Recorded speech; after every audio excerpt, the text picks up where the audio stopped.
कैसे, अब आपसे मैं पूछ रही हूँ for example Najaf what is your strength, तो आप कहेंगे कि I am a good communicator, I am a good public speaker. अब ये तो आपकी सीवी में भी लिखा है, जस्टिफाई कैसे करेंगे? So very quick story, 30 to 45 second story, और वो 30 to 45 सेकेंड की जो स्टोरी बनती है ना, वो प्रैक्टिस से बनती है। हम जो चाहें, हम तो एंजॉय करने आए हैं, एंजॉय कर लेंगे, 4 साल बाद डिग्री मिल जाएगी and then we are professionals. उनका माइंडसेट ग्रोथ माइंडसेट नहीं है, फिक्स्ड है कि हमने तो पैसे देने हैं, सेमेस्टर के एंड में 2-4 नोट्स का रट्टा लगाया, पास हो गए। प्रैक्टिकल एक्सपेरिमेंटेशन, जैसे हम अगर डॉक्टर्स की बात करते हैं, डॉक्टर्स की पढ़ाई में सिर्फ एक्सपेरिमेंटेशन निकाल दो, प्रैक्टिस निकाल दो, यू थिंक कि वो ऑपरेशन कर पाएंगे पहली बार खड़े होकर? पॉसिबल ही नहीं है।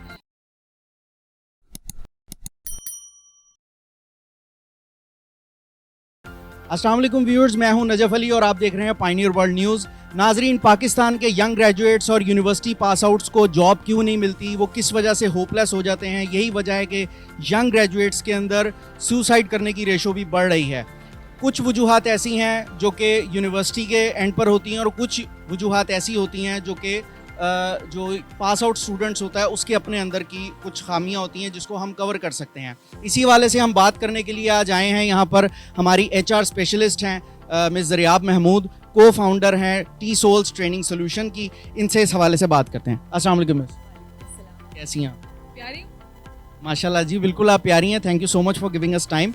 मिस, ये बताइएगा कि आजकल के यंग ग्रेजुएट्स और यूनिवर्सिटी पास आउट्स को जॉब क्यों नहीं मिलती, क्या वजूहात हैं? Okay, very important question, very important issue, और इसकी वजह ये है कि मार्केट में सैचुरेशन हो चुकी है। There so many universities, registered, unregistered, technical courses की बहुत सारे इंस्टीट्यूट बन गए हैं, जिसकी वजह से per year if you just talk about engineering students, 3500 institutes are working over here जो ग्रेजुएट्स इंजीनियरिंग में निकाल रहे हैं। तो अब इंजीनियरिंग जॉब की सैचुरेशन हो गई है।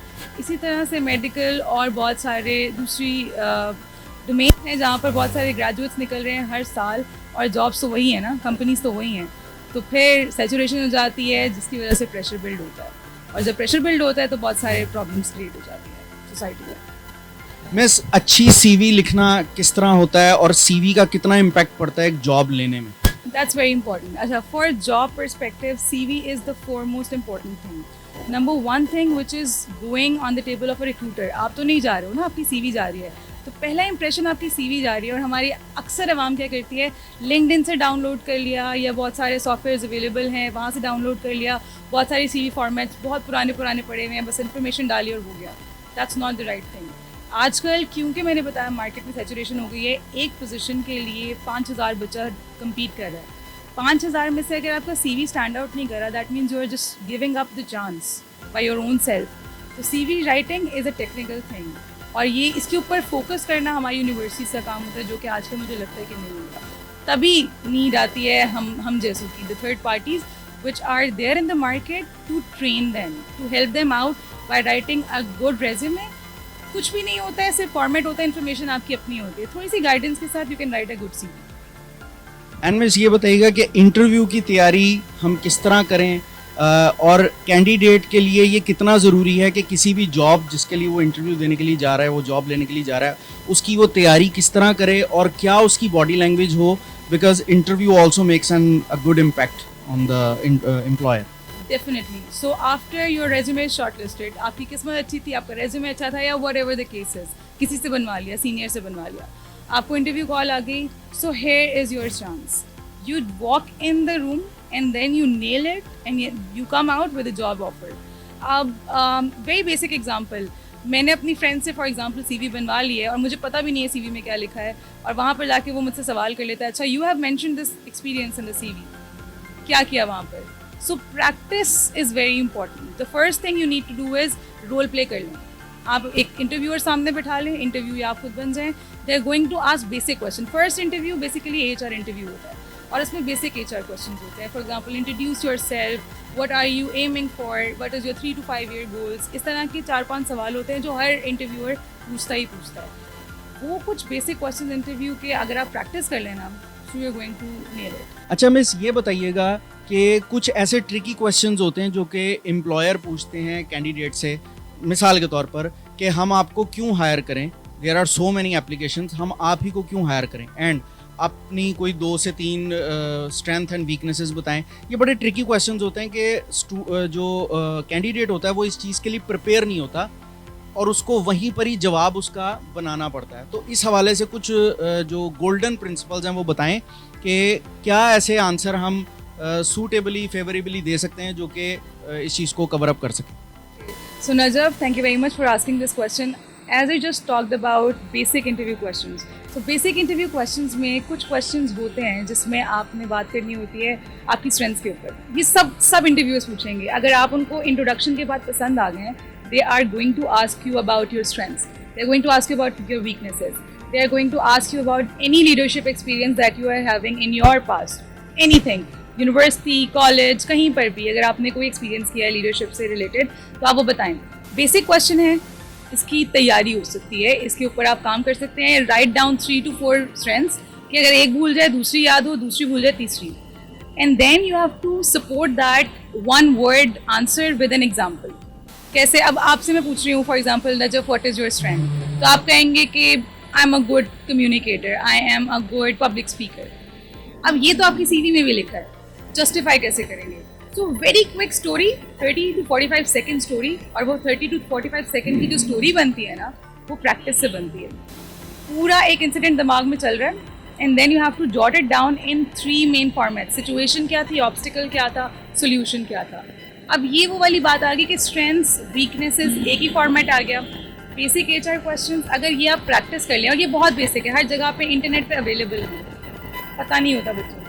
फेसबुक पूरा दिन इस्तेमाल करेंगे, इंस्टा इस्तेमाल करेंगे, टिकटॉक इस्तेमाल करेंगे, लेकिन हम मेन जो काम की चीज़ें वो नहीं करेंगे। फिर बाद में रोते हैं बच्चे जी हम इंटरव्यू में फेल हो गए। 500 बच्चा एक पोजीशन के लिए इंटरव्यू हो रहा है और अगर आप उनको उनकी बेसिक रिक्वायरमेंट बता रहे हैं, जो वो चाहते हैं आप उसका जवाब दे रहे हैं, तो कौन नहीं हायर करना चाहेगा? And why should we hire you? You should know how to sell yourself. अगर आप अपने आप को सेल कर सकते हैं ना, that means you can do anything in the world. अपने बारे में नहीं इंसान को पता होता, तो अपने ऊपर थोड़ा सा रिसर्च करें, थोड़ा टाइम स्पेंड करें कि मैं दूसरों से अलग किस तरह हूँ। हर बंदा यूनिक होता है और उस यूनिकनेस को आपने सेल करना है। प्रैक्टिस से आएगा। अपने आप को शीशे में देख कर जितने मर्जी बार बोल दें आप बहुत खूबसूरत हैं, जब तक आप जस्टिफाई नहीं कर सकते ना, आप अपने आप को भी नहीं मना पाएंगे। So that's the whole.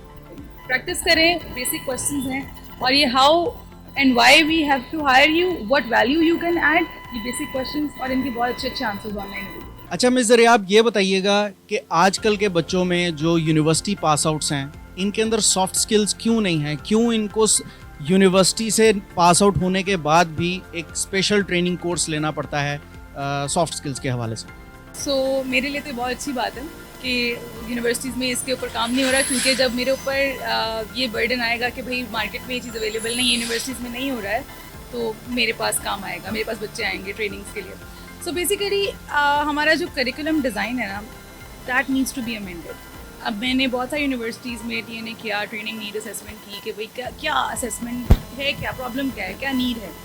So the thing is skill development नाम का कोर्स ज़रूर है, कंटेंट भी अवेलेबल है, टीचर्स कॉम्पिटेंट नहीं है। एक इंसान जो 40 साल पहले ग्रेजुएट हुआ है, 40 साल पहले उसने जॉब ढूंढने की कोशिश की थी, क्या आपको लगता है कि वो आजकल के मार्केट के हिसाब से आपको पढ़ा सकता है या तैयार कर सकता है? I don't think so. आपको कौन तैयार कर सकता है? जो लोग मार्केट में बैठे हुए हैं, जिन लोगों का कॉर्पोरेट वर्ल्ड के साथ कनेक्शन है। अगर वो लोग आपको मार्केट से आकर अपना बताएं कि भाई फॉर एग्जांपल मैं नेस्ले में अप्लाई करना चाहती हूँ, फॉर एग्जांपल मैं टीसोल्स में अप्लाई करना चाहती हूँ, अब टीसोल का बंदा मुझे बता सकता है कि वहाँ का कल्चर क्या है। मेरा कोई पुराना टीचर जो 40 साल से एक ही चीज़ पढ़ा रहा है, एक ही करिकुलम पढ़ा रहा है, वो मुझे नहीं बता सकता। सो connecting the corporate world with academia is what is required right now, और यूनिवर्सिटीज़ को इसके ऊपर काम करना चाहिए। इस ATC is actually working on it, लेकिन अभी इसको तकरीबन 5 से 10 साल लगेंगे जो यूनिवर्सिटी के अंदर ये ट्रेनिंग प्रोग्राम्स इनकलकेट कर जाएँ। अच्छा मिस ज़रिया, आपके इसी क्वेश्चन जो जिसका आपने जवाब दिया, मैं इसी का एक बाय क्वेश्चन करता हूँ। ओके, यू आर राइट कि कुछ HEC को और कुछ यूनिवर्सिटीज़ को भी अपने टीचर्स को अपग्रेड करने की, उनकी ट्रेनिंग करने की ज़रूरत है, लेकिन मुझे बताएं इसमें स्टूडेंट का कहाँ तक फॉल्ट है? अच्छा, so it's give and take. जैसे टीचर्स, अगर अच्छे टीचर्स मिलेंगे, बच्चे भी कहीं ना कहीं जाके सीरियस हो जाते हैं, लेकिन वही वाली बात, बचपना होता है। बच्चे क्यों कहते हैं हम यूनिवर्सिटी के बच्चे हैं? बचपना होता है, दे एक्चुअली नीड गाइडेंस। और वही वाली बात, हमारा ब्रॉटअप इस तरह का हुआ होता है, पुराने ज़माने के स्टूडेंट्स और आज के ज़माने के स्टूडेंट्स में मेजर डिफरेंस रिस्पेक्ट है. अब I am actually working for a private university as well, और उस प्राइवेट यूनिवर्सिटी के स्टूडेंट्स और पब्लिक यूनिवर्सिटी के स्टूडेंट्स में मैंने जो बेसिक डिफरेंस देखा वो ये था कि we are paying for this degree. हम जो चाहें हम तो एंजॉय करने आए हैं, एंजॉय कर लेंगे, 4 साल बाद डिग्री मिल जाएगी and then we are professionals. उनका माइंडसेट ग्रोथ माइंडसेट नहीं है, फिक्स्ड है कि हमने तो पैसे देने हैं, सेमेस्टर के एंड में 2-4 नोट्स का रट्टा लगाया, पास हो गए. गेम सारी मार्क्स की है, CGP की है. अब कुछ टीचर्स होते हैं जो पढ़ाई को वैल्यू करते हैं, कुछ टीचर्स होते हैं जो एक्चुअली कहते हैं कि ठीक है हमारे अच्छे टर्म्स हैं इन बच्चों के साथ, चलो इनको पास कर देते हैं. CGPA की गेम है. They don't want practical implementation of the knowledge. Bookish knowledge की तरफ ज़्यादा रुझान है. बच्चे भी कहते हैं नंबर लेने हैं ना, सो लास्ट मोमेंट पे भी पढ़ लेंगे ना अगर हम, तो कोई मसला नहीं, नंबर आ जाएंगे. प्रैक्टिकल एक्सपेरिमेंटेशन, जैसे हम अगर डॉक्टर्स की बात करते हैं, डॉक्टर्स की पढ़ाई में सिर्फ एक्सपेरिमेंटेशन निकाल दो, प्रैक्टिस निकाल दो, यू थिंक कि वो ऑपरेशन कर पाएंगे पहली बार खड़े होकर? पॉसिबल ही नहीं है. तो प्रैक्टिकल इम्प्लीमेंटेशन के लिए ना तो स्टूडेंट रेडी है, so it's like 50-50 for both. ना स्टूडेंट रेडी है और ना जो यूनिवर्सिटीज है उनको अपॉर्चुनिटीज प्रोवाइड कर रही हैं, इसलिए वो बाहर की तरफ है. अच्छा मिस ज़रिया, आप ये बताइएगा कि आपने ये फील्ड ट्रेनिंग की और ह्यूमन रिसोर्स डेवलपमेंट की आपने क्यों चूज़ की? So very interesting question. अच्छा, it actually goes back when I was a student. जब मैं स्टूडेंट थी ना, I join a public sector university, बड़ी मशहूर यूनिवर्सिटी, पंजाब यूनिवर्सिटी, ग्रेजुएट हूँ मैं. And there and then I realize कि मेरे अंदर एक मतलब था कि I want to do something new. Societies भी ज्वाइन की but not of that use, क्योंकि घर वाले कहते थे पढ़ाई भी करनी है. तो वो गाइडेंस नहीं थी कि मतलब क्या वो कौन सा कीड़ा है जो नहीं बैठने दे रहा. तो I actually approach to like 2 teachers, different domains, और I didn't get any help. Then I was searching, मेरा रिसर्च का जो एक क्रेज़ है ना, that's there from the beginning of my life. I started researching and then I found a fellowship programme. वहाँ पर मैं गई, वहाँ पर I got mentors. So mentors are basic necessity of one person's life अगर professional की बात हो रही है तो. As far as I remember, जब मैं ग्रेजुएट होने वाली थी, I had no idea where I will be going. Insurance and risk management की फील्ड से मैंने ग्रेजुएट किया और मुझे बस यही पता था कि इंश्योरेंस कंपनी में अंडरराइटिंग की जॉब मिलेगी. But after I got a mentor in Amal academy, I did a 3 months fellowship programme जिसमें I learn about my own self. I realize that अच्छा मेरे अंदर बहुत सारा पोटेंशियल है. सिर्फ इंश्योरेंस में नहीं जा सकती हूँ, बहुत बड़ी दुनिया है, आप कहीं पे भी जा सकते हैं. And there and then I realize कि मेंटोर्स बहुत हैं दुनिया में, सिर्फ उनको कनेक्ट करने की ज़रूरत है, बच्चों की अप्रोच में लाने की ज़रूरत है. और वहाँ से आइडिया जनरेट हुआ कि हमारे पास जो ह्यूमन रिसोर्स डेवलपमेंट का डिपार्टमेंट है ना, वहाँ पर टीचर्स बैठे हुए हैं, फैसिलिटेटर्स नहीं बैठे हुए. Amal actually taught me this term facilitator. फिर वो फैसिलिटेशन ऐसी ही अंदर घुसी मेरे कि बस बच्चों को हेल्प करना है, सपोर्ट करना है, और हम टीच नहीं कर रहे, सिखा नहीं रहे, उनको सिर्फ बता रहे हैं कि भाई ये तरीका है, ये काम करना है और इससे आगे निकलना है. जब बच्चे के अंदर से बात आती है ना कि हाँ ये बंदा मेरे लिए कंसर्न्ड है, ये बंदा मुझे वो तरीके बता रहा है जो प्रैक्टिकल हैं, और आप एग्जांपल्स देते हैं, तब बच्चे रिलेट कर पाते हैं. और वहाँ से जनरेशन हुई इस आइडिया की कि why not being a mentor for people all over the world. और वहाँ से आइडिया जनरेट हुआ ह्यूमन रिसोर्स डेवलपमेंट, वहाँ से आइडिया जनरेट हुआ T-Souls, और फिर हमने एक छोटी सी प्यारी सी ऑर्गेनाइजेशन बनाई जो बहुत बड़े बड़े काम कर रही है. अच्छा मिस ज़रिया, आप ये बताइएगा कि T-Souls क्या है और इसमें कौन से इतने बड़े बड़े काम हैं जो आप बता रही थी कि हमने बड़े बड़े काम किए? Okay, so T-Souls Training Solution is an organization which is providing training solutions to university students as well as corporates. So corporates में ये होता है कि बहुत सारी कंपनीज हैं, they are working पिछले कोई बहुत सारे सालों से, लेकिन उनके एम्प्लॉयज़ रिटेंशन का प्रॉब्लम होता है, एम्प्लॉय मोटिवेशन का प्रॉब्लम होता है. So they actually reach out to us. We do the TNA, the Training Need Assessment. उनके HR के साथ मिलकर कुछ सवालात करते हैं, फिर नीड असेसमेंट हो जाती है कि अच्छा इस डिपार्टमेंट में मोटिवेशन का मसला है, लीडरशिप का मसला है, whether it is on higher executive level positions या फिर कोई वो बिल्कुल ऑफिसर लेवल पोजीशन पे. So we design modules for both. इसके अलावा यूनिवर्सिटी साइड पर आ जाते हैं तो अभी recently I had workshop regarding resume and interview skills, जो कि बेसिक है फाइनल ईयर स्टूडेंट्स के लिए. लुधियाना की एक यूनिवर्सिटी है, गुरु नानक देव, तो वहाँ पर हमने एक सेशन ऑनलाइन करवाया है and they loved it to the extent कि वो कह रहे थे कि आप प्लीज़ हमारे यहाँ पर आके 5 दिन की वर्कशॉप करवा दें. So the need is there. क्यों कर रहे हैं? क्योंकि ट्रस्ट डेवलप हो गया है. एक स्टूडेंट के साथ कनेक्ट करने का तरीका होता है और वो तरीका जब आपको आ जाता है ना, तो स्टूडेंट हो वो अभी चाहे स्टूडेंट लेवल पर हो या वो स्टूडेंट एक ऑफिशियल लेवल पर चला गया हो, रिसेंट ग्रेजुएट है, नया प्रोफेशनल बना है, कनेक्ट कर जाते हैं. और जब वो कनेक्ट कर जाते हैं ना तो वो सीख लेते हैं. और वही वाली बात, आपको हुक करना आना चाहिए ऑडियंस को हुक कर लिया एक बार आपने, उसके बाद टी सोल्स या कोई और ऑर्गेनाइजेशन वो आपको बहुत कुछ सिखा सकती है. Thank you so much miss rehab, आपका बहुत शुक्रिया, आपने वक्त दिया. जी व्यूअर्स, आपने देखा कि आज हमने बच्चों के, स्टूडेंट्स के जो यंग यूनिवर्सिटी पास आउट्स हैं उनके इश्यूज़ के ऊपर बात की कि क्या ऐसी वजूहात हैं जिसकी वजह से उनको जॉब नहीं मिलती, कौन से ऐसे सॉफ्ट स्किल्स हैं जिसकी वजह से जॉब मिलने के चांसेस ज़्यादा होते हैं. ऑब्वियसली ये चीज़ बहुत बेनिफिशियल है हमारे स्टूडेंट्स के लिए. आप ज़रूर देखिएगा पायनियर वर्ल्ड न्यूज़, सब्सक्राइब कर दीजिएगा और इस वीडियो को लाजमी देखिएगा. Thank you.